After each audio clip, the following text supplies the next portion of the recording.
The National Weather Service in Tallahassee has issued a special marine warning for coastal waters from Mexico Beach to Apalachicola out 20 nautical miles, coastal waters from Okaloosa, Walton County line to Mexico Beach out 20 nautical miles, St. Andrews Bay waterways, waters from Mexico Beach to Apalachicola, Florida from 20 to 60 nautical miles, waters from Okaloosa, Walton County line to Mexico Beach from 20 to 60 nautical miles until 5:15 p.m. Central Daylight Time.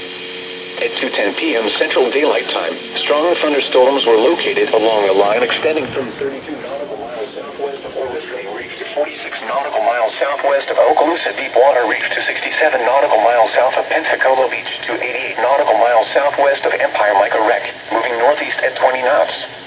Hazard, wind gusts 34 knots or greater. Source, radar indicated. Impact, expect wind gusts in excess of 34 knots, suddenly high waves, frequent lightning, and heavy downpours. Make sure all on board are wearing life jackets. Locations impacted include Panama City Beach, Laguna Beach, Empire Micah Wreck, I was gonna go swim. Beach, and Santa Rosa Beach.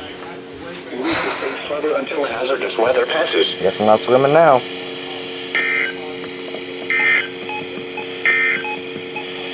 The National Weather